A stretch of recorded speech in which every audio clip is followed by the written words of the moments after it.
మల్లీశ్వర్ వచ్చేసింది ధూమ్ ధామ్ ముచ్చట్లు తీసుకొని. చలో నడువరిగా ముచ్చట్లు షురు చేసుకుందాం. ఎన్ఎస్ఆర్ గ్రూప్ వారి ఎన్రిచ్ వాటర్ సమర్పించు ధూమ్ ధామ్ ముచ్చట్లు షురు. అయితే మొన్న మా తమ్ముని కొల్ల పరీక్షల తక్కువ మార్కులు వచ్చినాయి. అరే ఎందుకురా నాయన గన్నిగనం తక్కువ మార్కులు తెచ్చుకుంటేవి, నువ్వు గుండుసున్న మార్కులు వచ్చినాయి. ఏరికోరి మేమేమో మంచి బళ్ళు వేస్తాం కదరా నాయన అని అంటే ఏమంటాడు, ఏ ఊకో అక్క నేను మంచిగానే రాసిన, దిద్దేటోడే మంచిగా దిద్దలేదు, నాకు చదువు చెప్పినోడు చక్కగా చెప్పలేదు. ఇగో ఈసాంటి ఉద్దర ముచ్చట్లు చెప్పిండు. ఇక వీటిని కుంటి సాకులు అంటారు కదా, అగో సేమ్ గిసాంటి కుంటి సాకులే పందేయ శాతగానోళ్ళు అని అంటారట కదా. కాదల్లా 10 ఏండ్లు మన తెలంగాణ అంటేనే దేశంలోనే పెద్ద పేరుండే, ఇజ్జత్ ఉండే. మన రాష్ట్రంలో డెవలప్మెంట్ను చూసి పక్క రాష్ట్ర పోళ్ళు కుళ్ళుకునేటోళ్ళు. అంటిది ఇప్పుడు నవ్వుకుంటుండ్రల్లా మన తెలంగాణను నలుగురు ముందు నవ్వుల పాలు చేస్తాండ్రు. ఇగో గిట్లనే అనిపిస్తున్నదోళ్ళ నాకు. ఎందుకో మీరైతే ముచ్చట పురాగా చూడురమ్మా. అద్మానంకున వాడెత్తు శాతనైతే శాతనయింది అనాలే, లేకుంటే నాతో అయితలేదు అని అనాలే. అంతేగాని ఏదో శాస్త్రం చెప్పినట్టు మంగళారం అనుడేందోల్లా. మన రేవంత్ సార్ వారు ఈ నడమ తాబకో ముచ్చట చెప్తుండు కదా, లంకె బిందెలు ఉన్నాయి అని అనుకున్నా, నా దగ్గర పైసలు లేవు, జేబులు ఖాళీ అయినాయి అనుకుంటా. అసలు అట్లా అనొచ్చునా? లంకె బిందెల కోసం ఎవరైనా ముఖ్యమంత్రులు అయితే అరోళ్ళ నాకు తెలియక అడుగుతా గానీ నాకైతే గట్లనే అర్థమైంది మరి. అయితే సారు వారు ఏం చేసిండయ్యా అని అంటే, దేశం ముంగట మన తెలంగాణ ఇజ్జతి తీసి పడేసిండు. మా కాడ పైసలు లేనే లేవు, జీతాలు ఇవ్వడానికే గావర గావర అవుతున్నాం అని అనబట్టిండు. తెలంగాణ దివాలా తీసింది అని రాగం అందుకున్నాడోళ్ళ. అందుకే ఈ 6 గ్యారెంటీలు అయితలేవు ఏమైతలేవు అని చెప్తున్నాడట. ఏంది అసలు చెప్పింది సీఎం సారాయే, మరి టీవీలలో రాకుండా ఉంటదా? ఇలేకర్లు పట్టుకోరా? మనకాడు ఇలేకర్లు అంటే ఈయననట్టు చూసి చూడనట్టు ఉంటున్నారు కావచ్చు గాని జాతీయ మీడియా గట్ల కాదు కదా. దొరికిందే సందని రేవంత్ సార్ ముచ్చట్లను ముంగట పెట్టి తెలంగాణ ఇజ్జతి తీసి పడేస్తున్నారు. తెలంగాణ దివాలా తీసిందంట, పైసలు లేవంట, జీతాలు ఇచ్చేందుకు కూడా వెళ్తలేవట అని టామ్ టామ్ చేస్తాండ్లు. అసలు వాళ్ళను కాదు రేవంత్ సార్నే అనాలి. సార్ అనకుంటే వాళ్ళు అట్లా ఏద్దురా? అరే కాదుల్లా, ఓ దిక్కేమో నా కాడ పైసలు లేవు, జీతాలు వెళ్తలేవు, స్కీములు పెడదామంటే లంకె బిందెలు కూడా కనబడతలేవు అని అంటున్నాడా? ఇక ఇంకో దిక్కు సారు వారు అందాల పోటీలు పెట్టబట్టే మన పట్నం. మరి అందాల పోటీలు అంటే ఉత్తముచ్చట్నా? నాకు తెలిసి దగ్గర దగ్గర 500-600 కోట్లన్నా అయితేయా కావా? మరి వాటికి పైసలు ఉంటాయి గాని ఉద్యోగులకు యాళ్లకు జీతాలు ఇవ్వడానికి ఉండయి, స్కీములు పెట్టేటెందుకుండే, ఆశా వర్కర్లకు అంగన్వాడీలకు జీతాలు పెంచేటెందుకుండే. మరి ఇదెక్కడి సిద్ధాంతం, ఇదెక్కడి ముచ్చట? సారే చెప్పే 1,50,000 కోట్ల మీదనే అప్పులు తెచ్చినా అని. మరి ఆ అప్పులు ఎటువాయే, ఎవలికి పెట్టే? కానీ కండ్ల ముందే మన తెలంగాణ ఇగో గిట్ల బద్నాం అవుతుంటే నాకైతే పానం కలుక్కుమంటున్నదల్లా. 10 ఏండ్ల దాకా మన తెలంగాణ దేశానికే తొవ్వ చూయించింది. రాష్ట్రపతి, ప్రధాని, కేంద్ర మంత్రుల సుంటోళ్ళు కూడా మన తెలంగాణ డెవలప్మెంట్ ను మెచ్చుకున్నారు. అసంటిది 15-14 నెలలనే అదే దేశం ముంగట దివాలా తెలంగాణ లెక్క పేరు తెచ్చుకునే. మీరు ఎన్నన్నా చెప్పుండ్రి బై, ఏమన్నా కానియుండ్రి, మన రైతుల దిక్కు నిలబడేది మాత్రం బీఆర్ఎస్ఏ.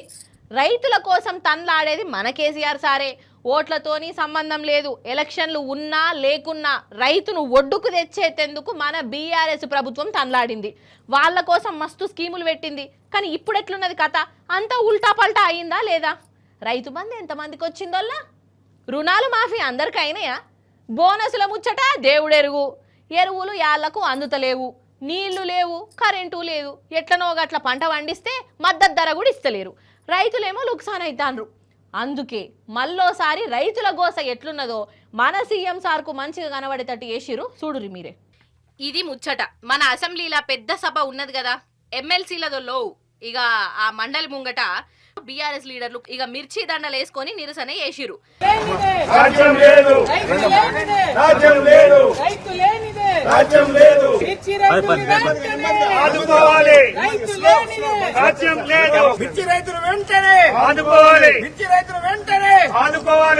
మిర్చి రైతుకు వెంటనే మద్దతు ధర ప్రకటించాలి. మిర్చి రైతుకు వెంటనే మద్దతు ధర ప్రకటించాలి. 25,000 మద్దతు ధరను చెల్లించాలి. 25,000 మద్దతు ధరను చెల్లించాలి. 25,000 మద్దతు ధరను చెల్లించాలి. మిరపకాయ రైతులు ఎంత అవస్థ పడతాండ్రో చూస్తూనే ఉన్నాం కదా.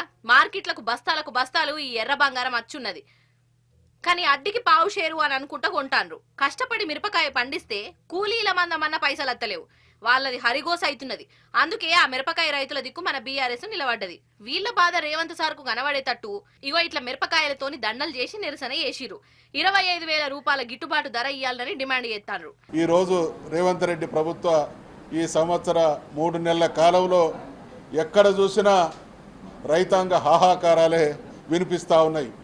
ప్రత్యేకించి ఈ సందర్భంగా మిర్చి రైతులకు సంబంధించి తెలంగాణలో చాలా చోట్ల భారీ పెట్టుబడి పెట్టి మిర్చిని పండించడం అనేది ఆనవాయితీ.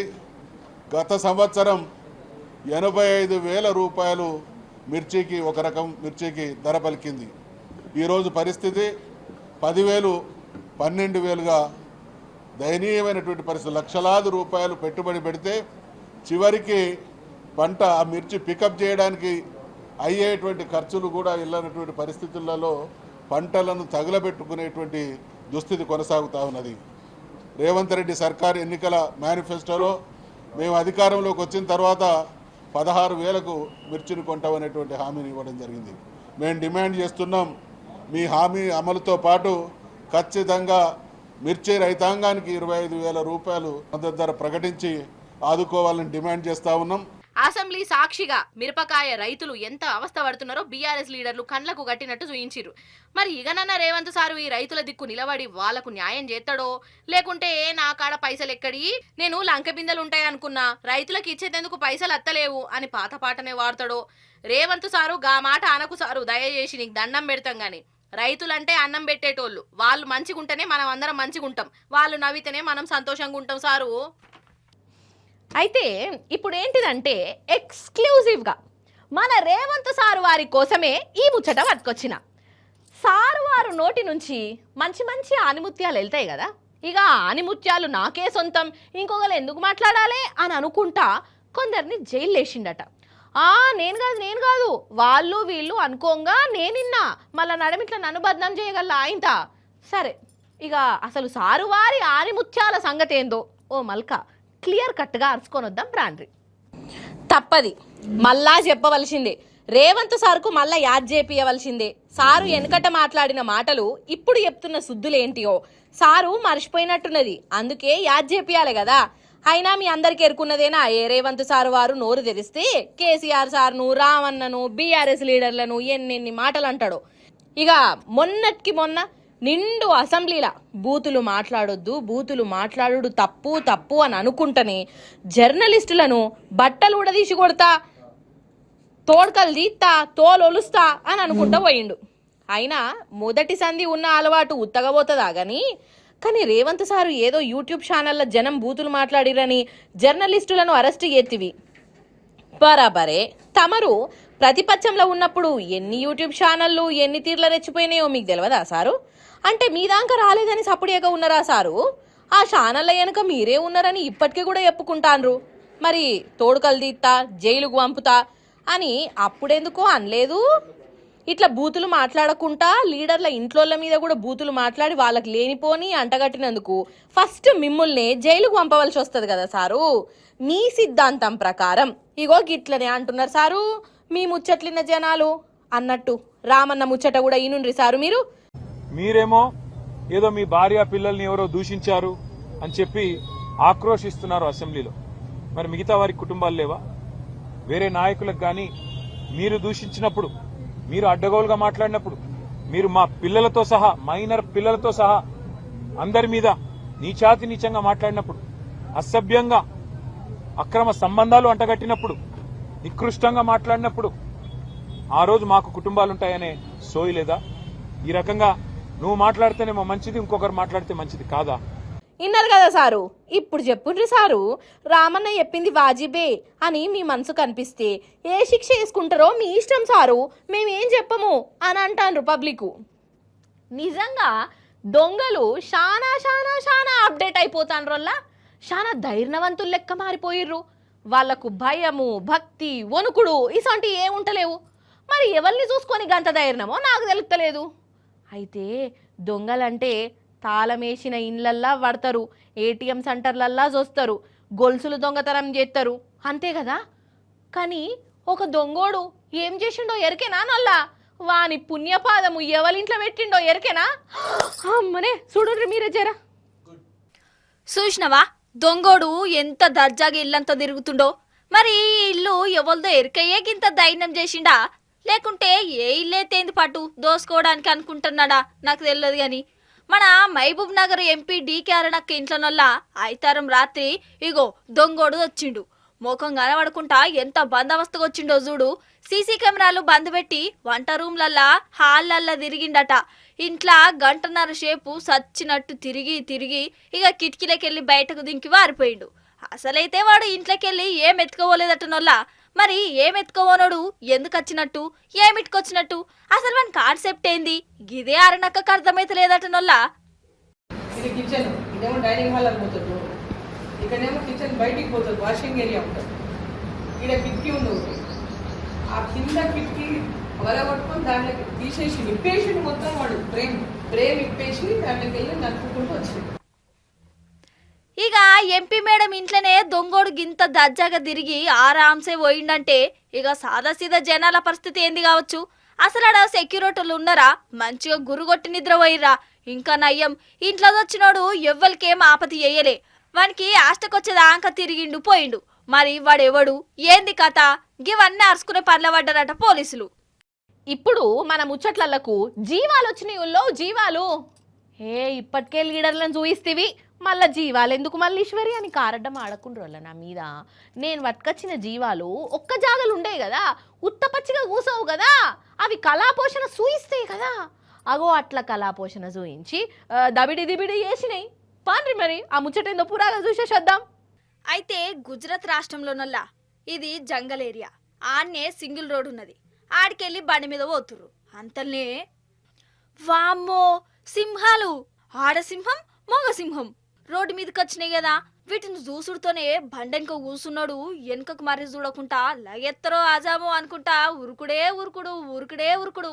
కానీ బండైన మాత్రము జర్రంత ఆలోచనలు పడ్డాడు. ఈ సింహాలు నాకెళ్ళే అత్తయ్యా, దగ్గరకొచ్చే వరకు చూద్దాం తి అనుకుంటా ఆలోచనలో పడ్డాడు. ఇక అవి ఇదేదిక్కే మర్రే వరకల్లా బండి నడవాడేసి షెట్లలో కురికిండు. కానీ రోడ్డు మీద మనుషులు కనబడ్డా గాని ఈ సింహాలు వాళ్లను కమస్కం బెదిరించుడు కూడా అయ్యలేదు. అవేమనుకున్నాయో మరి ఉపవాస దీక్ష పట్టినే కావచ్చు. కాదు, ఈ బండి మీద ఉన్నోడు గంత సేపటి దాకా అన్నే ఉండే. మరి ఉత్తగా ఊరికే బదులు బండి స్టార్ట్ చేసి దాంతోనే దంచుకోవచ్చు కదా. ఏందో ఏమో పాటు భయంలా బుర్ర కూడా సక్క పనిచేయదు కొందరికి. సింహం కథ గట్లున్నదా? ఇప్పుడు దొంగ కోతి ముచ్చట చెప్పాలే మీకు. ఇగో ఈ కోతి ఉత్తరప్రదేశ్ రాష్ట్రంలో బృందావనం కాడిది. ఆడికి టూరిస్టులు వస్తారు కదా. ఒక టూరిస్ట్ కాడ ఉన్న ఫోన్ నువ్వు ఎత్తుకుపోయిందల్లా. ఇది ఉత్తపచ్చి ఫోన్ కూడా కాదు, ₹1,50,000 ఫోన్ అట. ఇక చూడాలి ఈయన గుండెలు గుబేలు అన్నాయి. ఇక లాస్ట్ కు ఉపాయం ఆలోచించిండు. పండ్ల రసం ఫ్రూట్ ఉన్నది కదా, ₹10. గా ₹10 ఫ్రూటీ ప్యాకెట్ దానికి ఇస్తే అది మురిసిపోయి ₹1,50,000 ఫోను ఆయనకి ఇచ్చింది. నాకు కావాల్సింది నాకు వచ్చింది, నీ ఫోన్ నువ్వు తీసుకోపో అన్నట్టే చూస్తుంది కదా. అంటే ఈడ ₹1,50,000 ఫోన్ విలువ కోతి దృష్టిలో ₹10 అన్నట్టేనా ఏంది? ఇంకా నయ్యం కోతి తెలివి తక్కువ ఉన్నది కాబట్టి ఒక్క ఫ్రూటీతోనే ఫోన్ ఇచ్చింది. అగర్సి ఆ ఫోన్ విలువకు సమానంగా ఫ్రూటీ ప్యాకెట్లు తెచ్చివంటే ఎన్ని లారీలు పట్టుకొచ్చిదేవన్నో ఏమో కదా.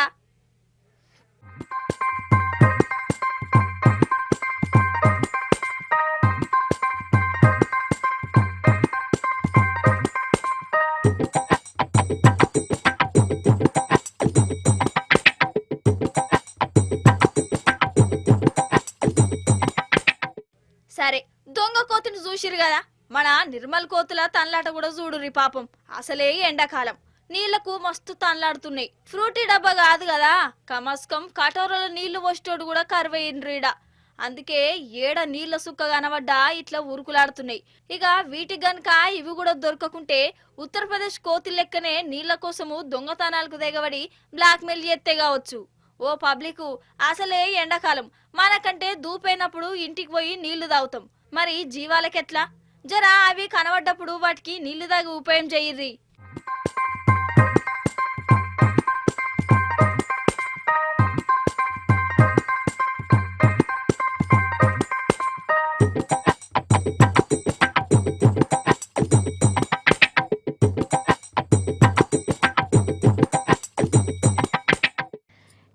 గ్రూప్ వారి ఎన్రిచ్ వాటర్ సమర్పించు ధూమ్ ధామ్ ముచ్చట్లు. ఇవన్నటోళ్ళ ఇయాలటి ముచ్చట్లు. మళ్ళీ రేపు వచ్చేటప్పుడు ఇంకిన్ని ముచ్చట్లతో కలుస్తుంది మీ మల్లీశ్వరి. అప్పటిదాకా మీరైతే చూస్తూనే ఉంటారు టీ న్యూస్. నమస్తే, టాటా.